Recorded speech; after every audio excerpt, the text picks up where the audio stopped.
recording so that I can record it for posterity's sake, and we can look at this and go, do you remember when? Oh, all right. Remember when we were monkeying around with anything? Now, the only trick is I can't move my window because I'm doing the Windows capture. And it'll screw everything up. So let's see. I'm going to go back to my page here. And I should be... oh, man. Whoops. Okay, so you don't want to do that. Whatever you do, Wow. don't put your own window over the top of yourself when you're doing the Windows capture mode. Why? What happened? It shows it on... No, it shows it on Twitch. Like... Because I'm capturing a section of my desktop. Oh, and if I put anything over that desktop, it shows. So I'm going to hopefully... Oh, let's see. The problem is I got to pop out chat. And I can't because I don't have enough room. Oh, this is hysterical. Oh, the problems. Pop out chat. Pop out chat. Pop out. All right. Thank the maker. I've got the chat popped out now. So now I'm just going to broadcast on Twitter that we it's work. So yours is working? I think, I don't know. All right, so I'm gonna close my stream. If anybody is on chat, can you tell me if it's working? I'll find out in a second. I know one way is I can just listen to it.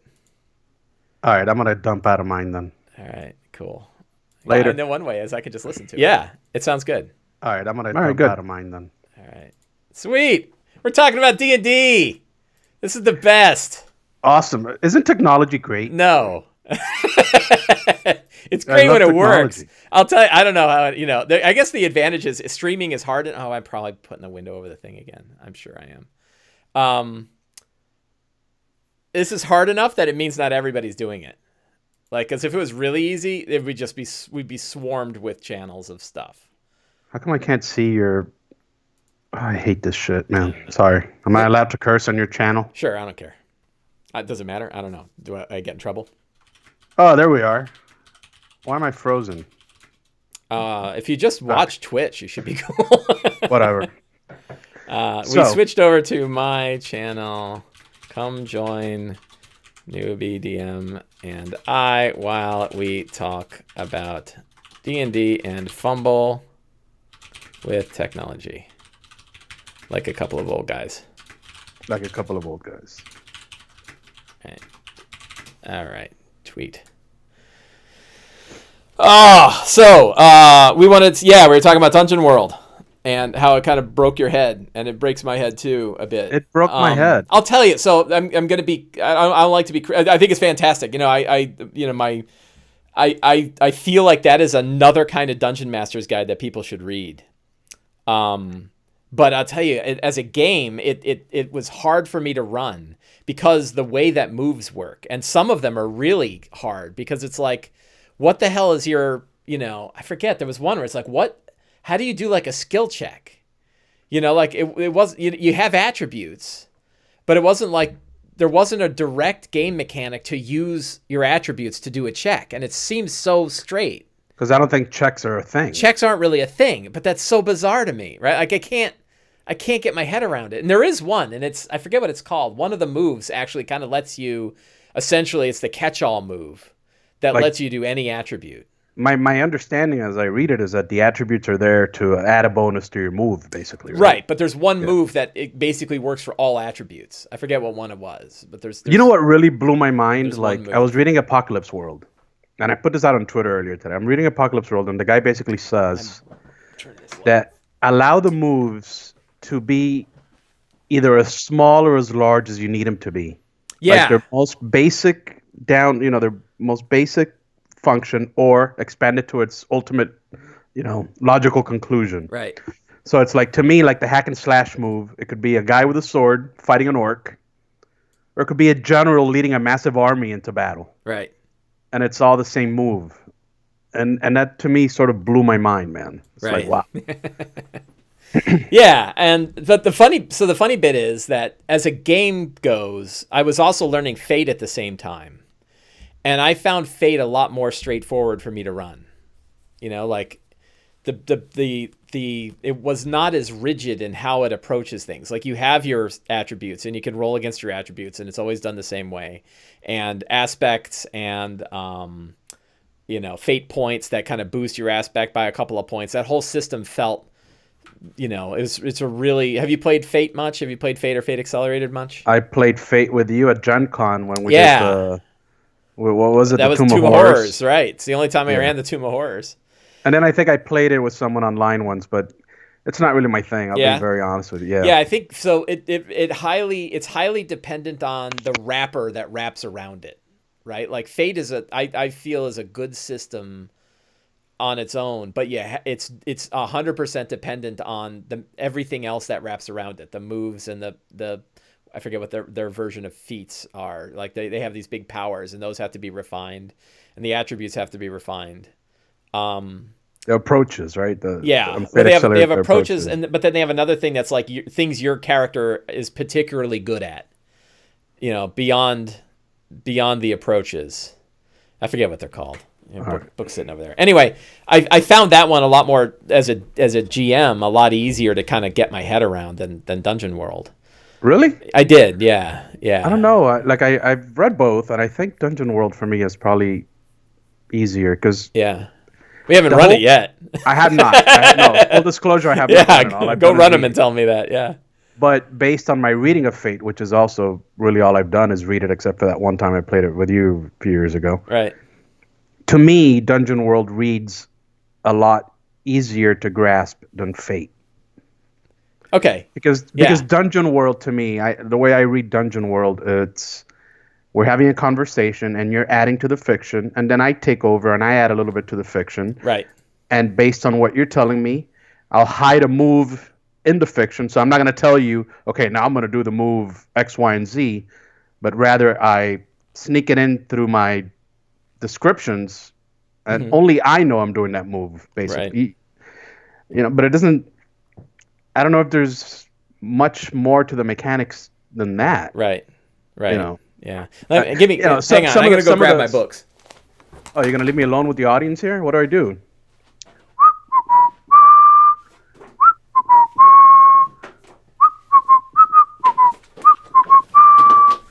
Sorry, they're right on the shelf. It's not like anybody's paying for this. There you go. So right. I got my Fate Accelerated. There you go. I've got my Dungeon World with a bookmark. You can tell that like I was reading it, and my Fate Core, just in case. I'm gonna use Fate Accelerated is the one I really dig, and that's because it's it's like $5, that's the whole RPG. But what were that things called? It's not aspects. It might be. I don't remember. Stunts. That's what they're called. Stunts. So stunts were like feats. Stunts are like big, stunts are like the big thing that you can do. They are, your stunt really goes above. It's narrowly focused, but does a big thing. But yeah, I'm trying to remember like the Dungeon World. So one of the things is like basically there's a lot of stuff you have to get your head around in Dungeon World. And one of them is that like the only thing that characters can do are their moves. Right? Like you can't just, you can do things. Like you could say, I'm going to go get a drink. Right? But like any challenge basically comes from your moves. And that was I don't know. It was hard for me to get my head around that. No, but wait a minute. I don't get that from the game.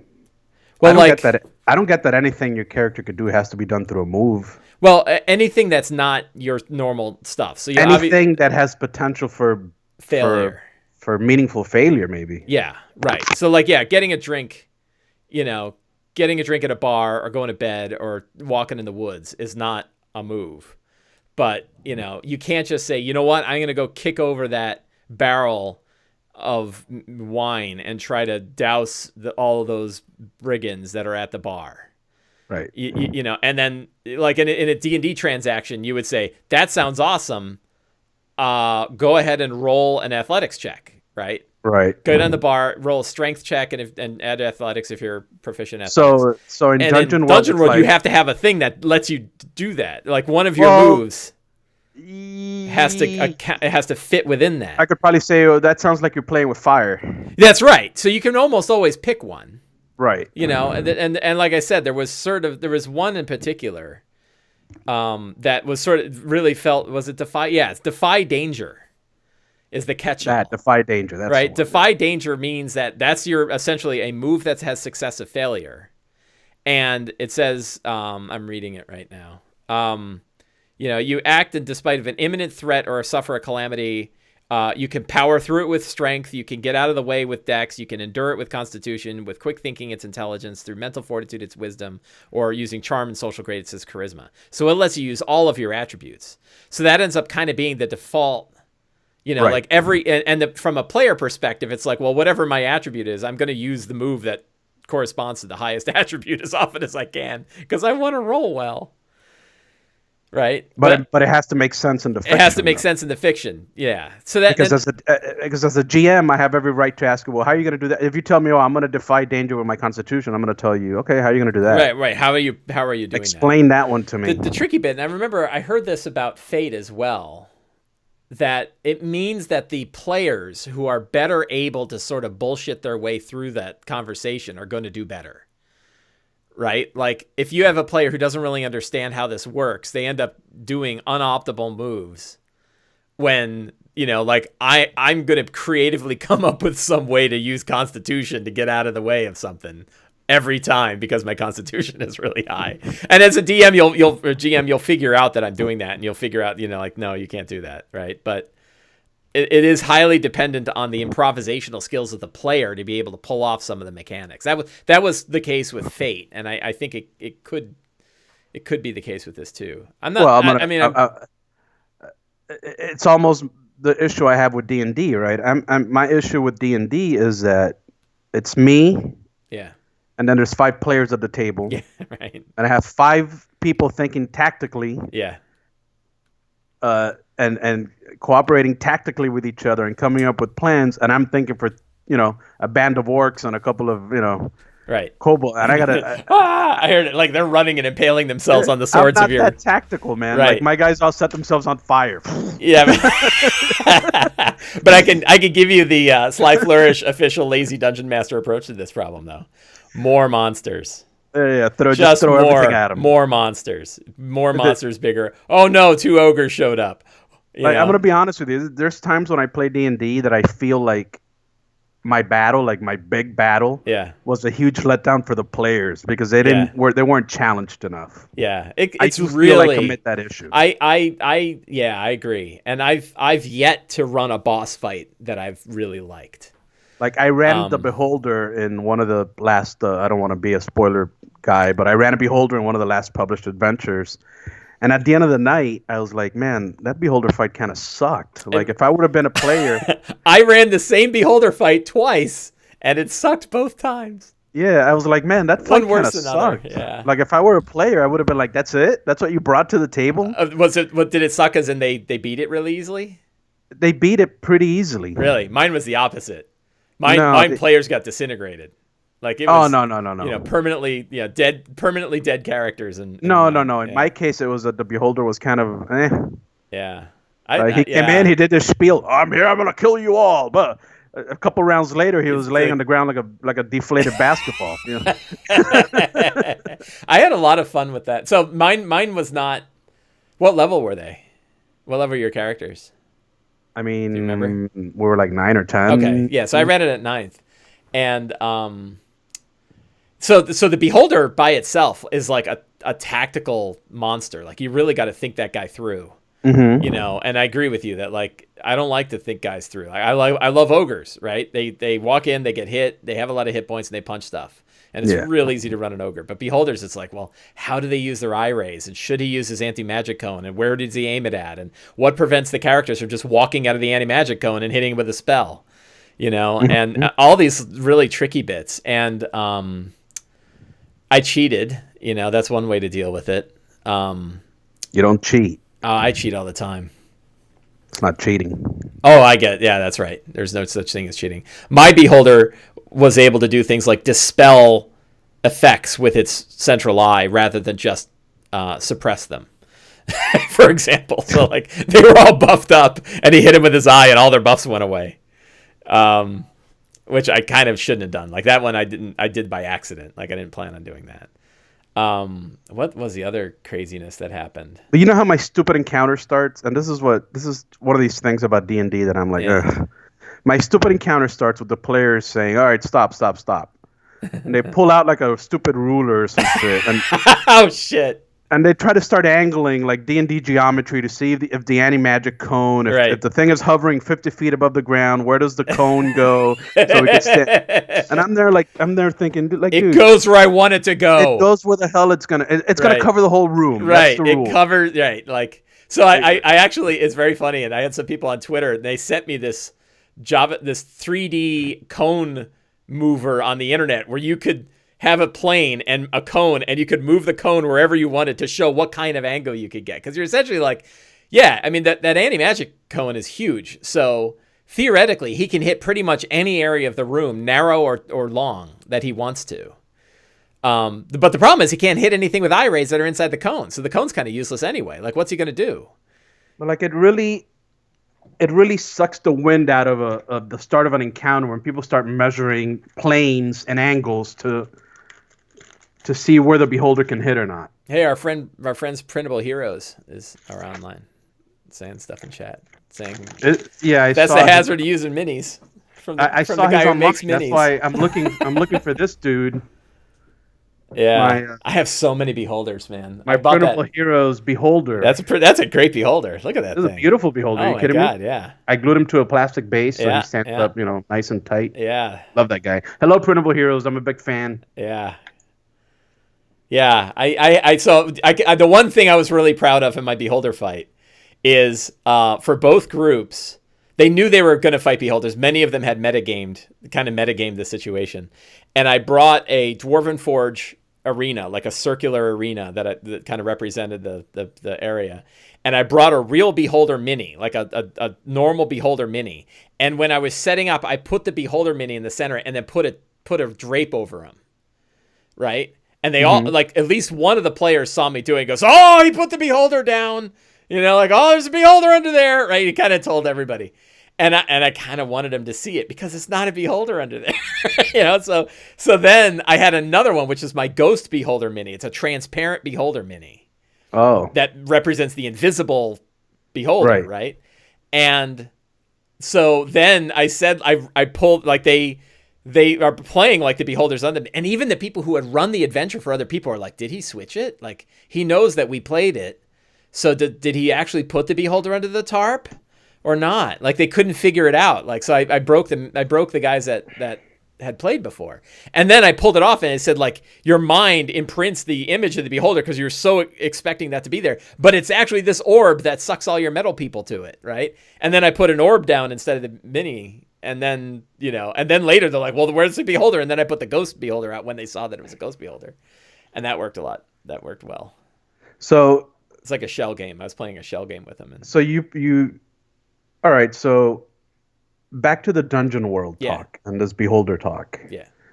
Right. You know how we're always, and you've written articles about it, and we're sort of always talking about the theater of the mind. And I think almost that theater of the mind difficulty and conversation is almost exclusive to D&D and these tactical type games. Well, Pathfinder and a couple others. I'm including Pathfinder and D&D, but like D&D and the tactical oriented games, sort of like D&D, because I can't imagine theater of the mind being difficult for a game like Dungeon World. No, it's designed that way. Yeah. Because it's designed that way, and there's no other way to do it. Right. Yeah. And I immediately got it. Like, when I was reading these games, I immediately got it. Like, okay, this is simple. You describe a room, and there's no tactical positioning. It's almost like you're playing through a novel or a movie, right? With some gamey elements to it to sort of stop the action, to kind of direct the action. Right. But it's not I don't know, like it really spoke to me. Yeah. It really spoke. I can't wait to try it. Like I really want to try a Star Wars game with that because I feel it would be fantastic. I actually found one on a Google. Yeah, I would be shocked that I would have been shocked that somebody hadn't done that. There's a few. Like there's a few with the serial numbers filed off that they've released, as books. Like I can't remember the name of it now. Scum and Villainy, and there's a few that are Star Warsy, but right. They use a few different touchstones, like Fidelity. What's it called? Firefly and a few other things. Yep. But there's an actual few folks that have made actual like Star Wars hacks, using Star Wars terminology or whatever. Does the new Star Wars game, the Fantasy Flight Star Wars, that one tactical, or is that more theater of the mindy? It's more theater of the mindy. Okay. Movement isn't in a specific distance? No, it does movement very similar to 13th Age. Okay, yeah, close and far and whatnot. It's kind of like that. It does range bands. Yeah. Like far, near. But it's still very. It's kind of crunchy. Huh? I mean, it.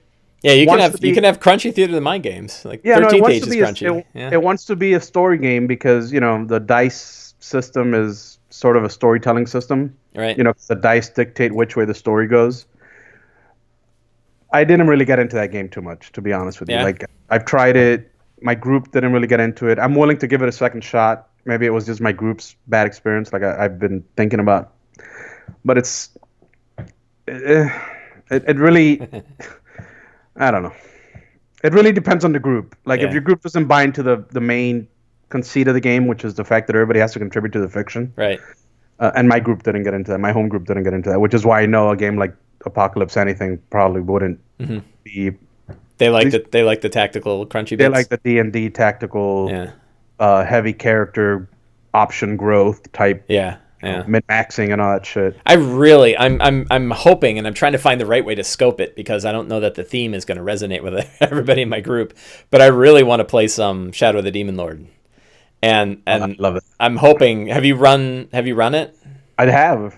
I've run it for a few people online. Yeah. Have you run it through the whole 1 to 10 range?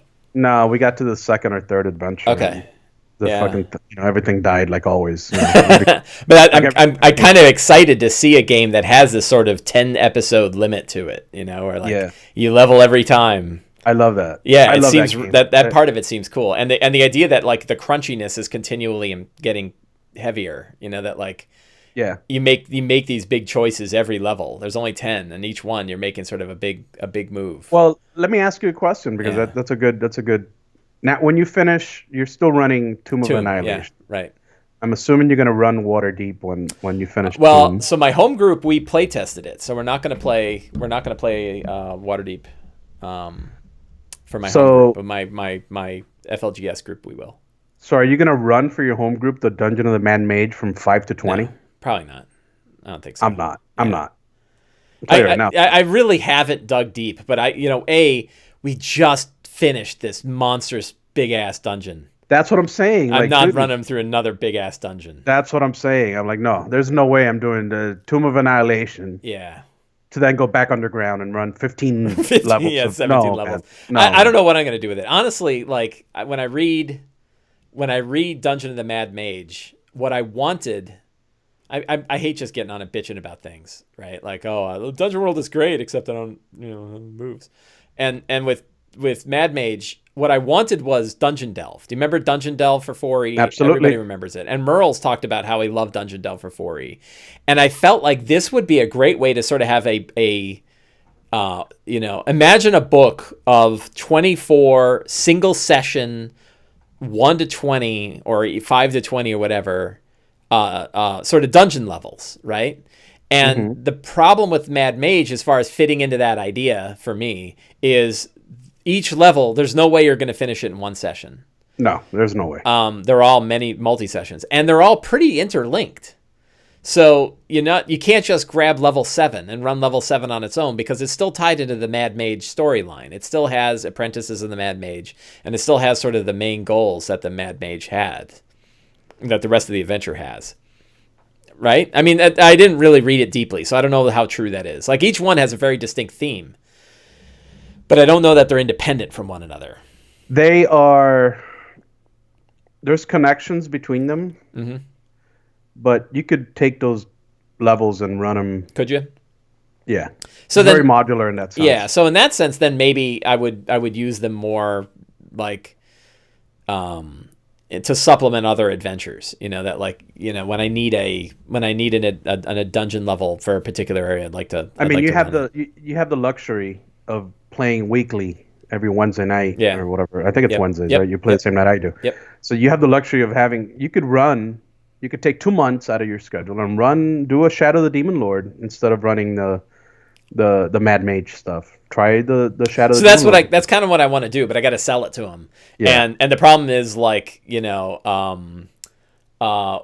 defecation or whatever doesn't grab my play. That's not exactly. So kill it from the game. I know, right. That can't be the one thing that makes no, it really isn't. But everybody knows it, right? Like everybody, I know it is, and I'm selling it as I'm not going to make it as dismal and gory as it is. It will be darker. The theme will be darker than D&D, but not giant ogres with penises hanging around their neck. Right. I played with Schwab early enough.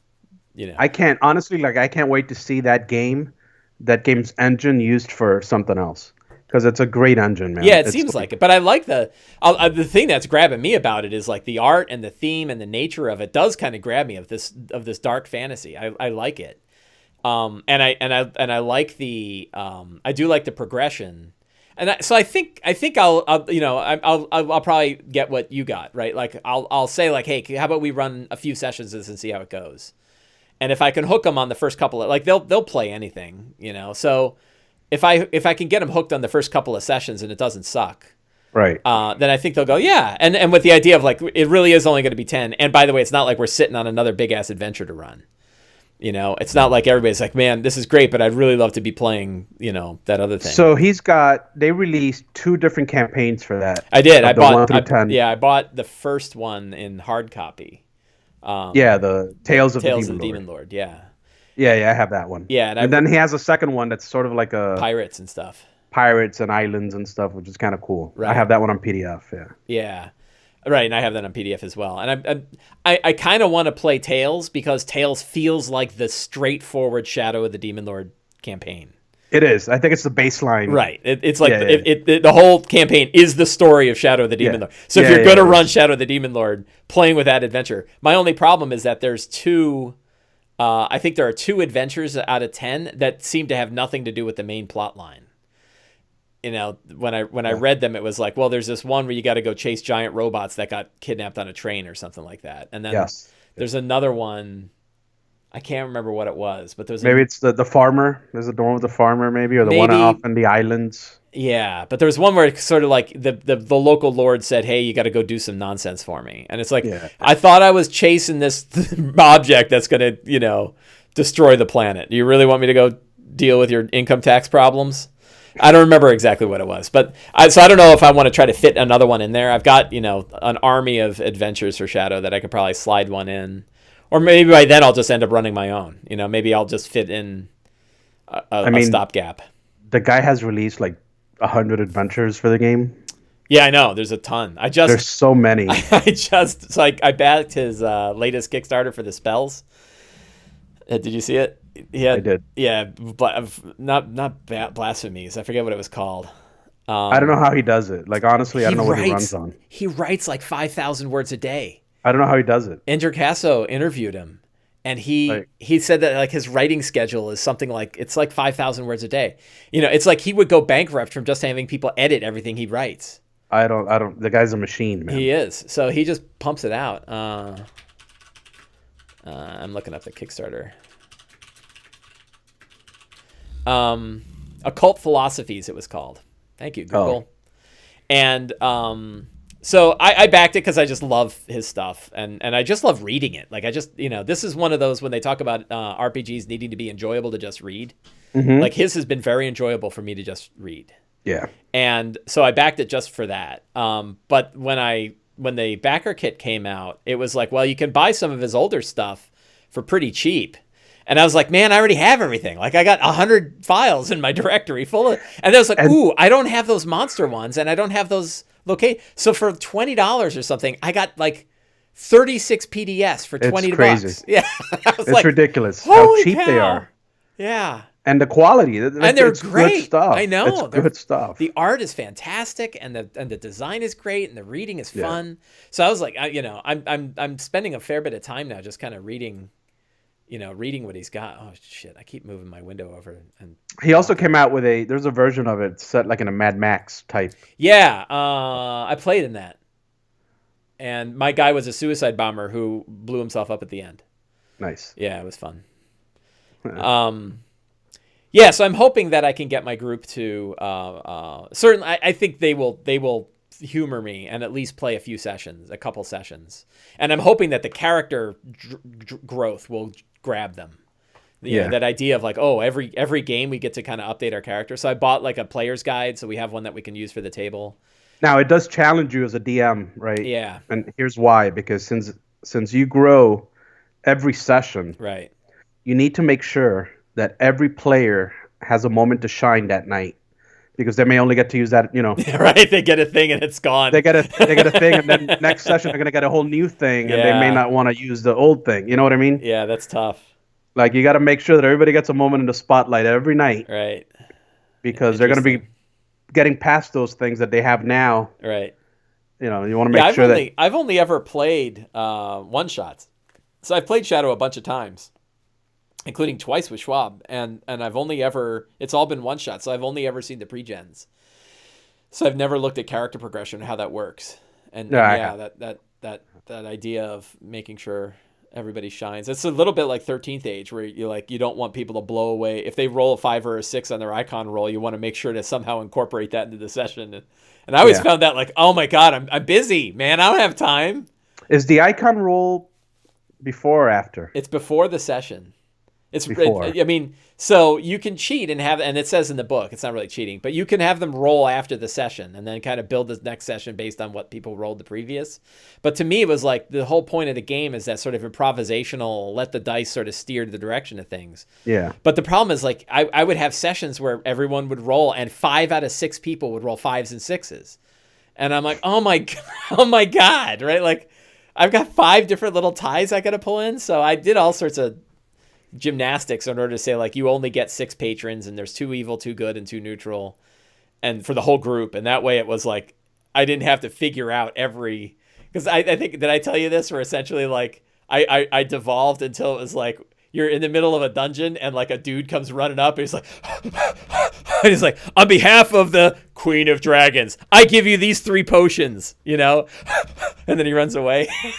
And then the 5 would be like, he's like, I give you these, that's horrible. Potions. That's like that episode of The Simpsons with well, and then if you roll a 5, he kicks you in the nuts on his way out. That's terrible. Right? It was, it's a hassle. There's an episode of The Simpsons where they inject someo's name in a video clip, like right. Mr. Black. Right. Hey, say hello to my good friend, Mr. Black. And that's Michelle and I always joke about that. That's like, I come here on behalf of the Dwarf King to give you this mace of disruption, And then, did you roll 5? Yeah. Oh, and then run off. So, yeah. That's great. Yeah, I like that. Now, the Final Fantasy, Final Flight. Yeah, Fantasy Flight Star Wars, yeah. The Fantasy Flight Star Wars has a similar mechanic to that. It's called Obligation. Well, actually, the 3 games each have a similar mechanic, but they don't intersect with each other. Mm-hmm. So theoretically, a player can have all 3. The way they designed them, they're meant to fit without bumping into each other too much. Right. So, but I think you roll those at the start of the session. And if it comes up, then you got to think on your feet about how to incorporate it, which is kind of tough. Yeah, right. Yeah, it's one of these where like the DM does not need more shit to do. Yeah. Like we're busy and we're trying to manage this stuff. And I think like, figuring out how to sort of put improvisational tools in front of the DM so that we can follow the Dungeon World ideals of play to see what happens is great, but you got to make it easy. Right? Like it's got to be easy for us. It's got to be easy and fun, not like, oh my God, I don't need another thing I've got to deal with. You know, I want something that helps take some of the, like we were talking about how you and I were talking on Twitter about how some of the more story focused games are going to mean that we have to have a lot more prepared, and we're always on, right? Like as a DM, you're always on, because it's not like you can sit back while they're fumbling through the player handbook figuring out what the spell does. And I think that when a system can take some of that burden off of us, you know, and sort of give us a thing that can help generate some of that free time and still also help the game go in a direction that makes us excited, you know, and interesting. It's a hard thing to do. I don't know a game that's done it particularly well. I mean, Dungeon World does it by sort of pushing the questions to the players. But if your players aren't ready for those questions, then you're just passing the pain to someone else, right? like I don't know. I don't know what you're asking. But that's why I said earlier that I think I can't imagine myself running those games for 4 hours. Yeah, I have, you know, and it's, yeah, you're burned out. Like I ran Newmanera, felt like that to me too. Like Newmanera, especially because the world in Newmanera is unlike anything else. So I don't have tropes I can fall back on. I don't have like 35 years of D&D that I can go pilfer when I need something. Yeah, right. Like orcs. All I have to think about is what kind of crazy hairstyle do they have, right? But in Numenera, it's like, I don't know, it's a floating metallic triangle with a hologram of solar system over it. And it hits you with like a purple ray that turns one of your arms into a aquatic fin. You know, and you're constantly driving through these really bizarre things. But I did get the Monty Cook Games for Numenera actually puts out a lot of neat things. This is from their Kickstarter thing called the Ruin Deck, where you can pull like a single card out to be like, what craziness do you find in here?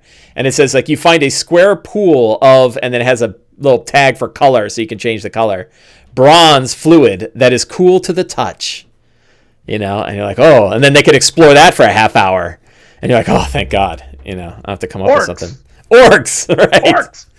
So let's not ignore our fine channel folks here. Printable Hero says, what were your thoughts on Dragon Heist? Have you run Dragon Heist? I'm running it right now. How do you like it? Oh, that's right. I've seen all your stuff. You did a really cool printout of the mansion. I did. I printed out I did a poster map of the Yawning Portal Tavern. Yeah. I sort of took Dyson logos as maps and I remixed them and I created a Yawning Portal map. Yeah. And I printed out the tavern that you end up owning, spoiler alert, and thing. I like it. I like the adventure. Spoiler alert, it's not really a heist, but whatever. Right. It's not really a heist. Yeah, that's number one. Number one thing to tell your players. Yeah, it's heist number one thing to say, listen, ignore the title. Not a heist. It's not really a heist. It is an investigation.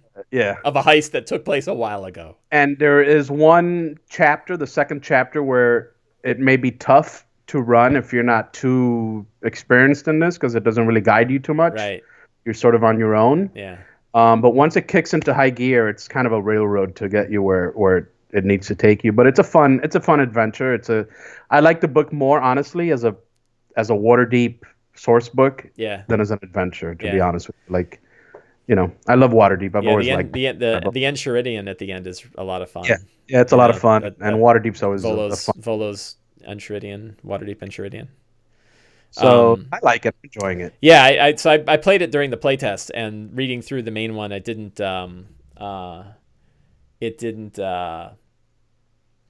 change a lot from when I playtested. It didn't. I playtested it too. Did you? Okay. It didn't change a lot. It's not like Tomb of Annihilation. Tomb of Annihilation made one change in the playtest. No, not a lot, but it made one specific change that angered the hell out of me. What was that? Can you say? Spoilers. Can I say? I guess it's no big deal. It changed the way you get to the Cholt. Oh, really? Yeah, right. Wasn't it a boat ride the first time? In the playtest, you actually got to go on a boat and do all sorts of. And I of course had my players go on a boat. Yeah, so did I. I'm not going to have a teleport. They're on a boat. Yeah, the boat stuff was cool. I'm like, great, that is kind of cool, right? And then when I got the book, I'm like, what? Teleport? I made one of my worst DM mistakes running Waterdeep Dragon Heist in the playtest and then Tomb of Annihilation. And I tried to connect the two. Oh no. And I said, like, I at first it was like, well, my original thought was you'll go through Dragon Heist, and then when you're done, we'll drop into Tomb of Annihilation, and then it'd be the same. But then they got rich. My group got half the money. They had 250,000 gold. Wow.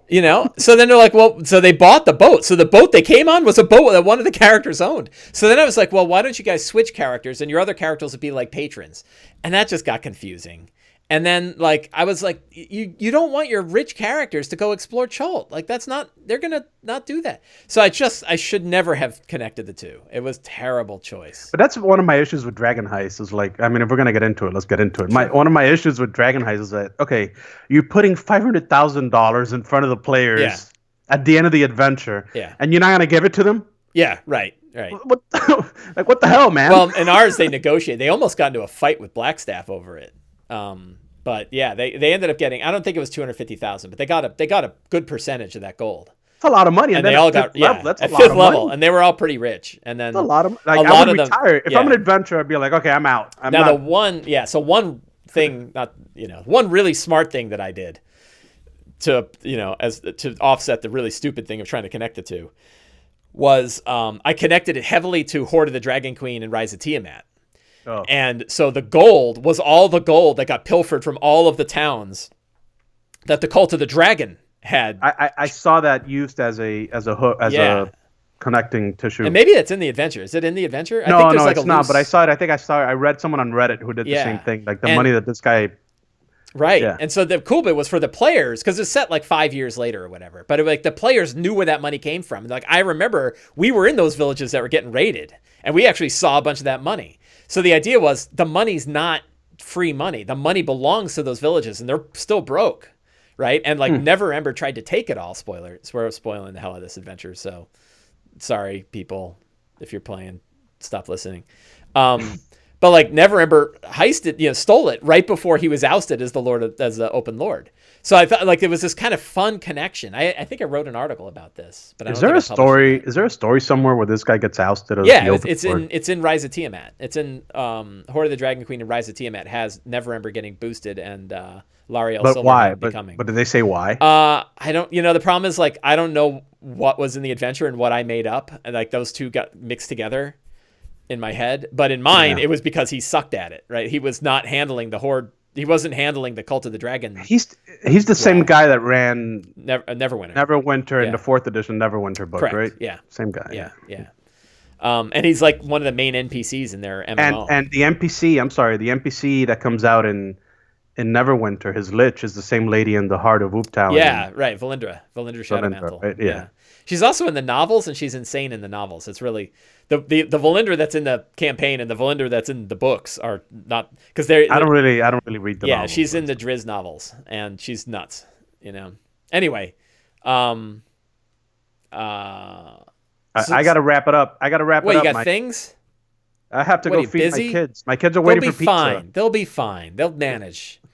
Yeah. Get in some ketchup packets or something. They're probably eating the drywall as we speak. That's all right. You can patch that right up. Yeah. All right. I don't know if I have anything else. Yeah. So we have to do this again, though. Yeah, absolutely. We should. I would love to do this again. We got to figure it out. We'll schedule like a week ahead or something. Yeah, but we have to schedule like I could talk to you for like 2 or 3 hours. I don't think anybody wants to hear us talk for 2 or 3 hours. Well, but tough shit. They can always they can double the speed. They can keep the tab open and come back. Yeah, I would absolutely love to do this again. Let's do it. We'll schedule a time. All right, so let's recap what we spoke about. We spoke Dungeon about World and story-focused games. Shadow of the Demon Lord. How bad of a tactical DM I am. We're all bad. No one's good. My beholder sucked. Alpha Stream, by the way, had another solution that he threw into the chat that I think is a good one, which is just increase the amount of damage they put out. Do you use static monster damage? I don't. You should use static monster damage. And the reason why is because then you can make the damage whatever the hell you want. There's a reason why I don't do it, and it's because I don't want my players saying, this guy's only going to hit me for 12 hit points. They won't. It doesn't happen. No? Not really. Try it. Just try it one day. Try it with a fight that's somewhat inconsequential and see how it works. I'll never go back. I'm so happy with static damage. Okay. Just try it for a small battle and see what you think. Someone's asking me, I want to hear your thoughts on Ravnica. Let's put that off. Let's put that. Let's bookmark that one because I have thoughts. It's good. I love it. I'll tell you that much. I think it's. I wish the design of this. Can I give it in 5 seconds and then your kids can eat? Of course. I wish that all of their future campaign setting books use this design. Because the design of macro to micro is great. Like it starts with big things going on in this whole world, then down to the factions, then down to city area, and then down to an adventure, right? And like it really takes this like power of 10 approach of show you the big stuff, medium stuff, smaller stuff, and then micro stuff that makes it really usable. I think it's a great template for when they decide to do Planescape. That's exactly what I'm thinking. Like, I hope they use it for Planescape. The other thing is if they do Planescape like that, okay. I think it gets a bad rep because it's a Magic setting, but for D&D people, who cares?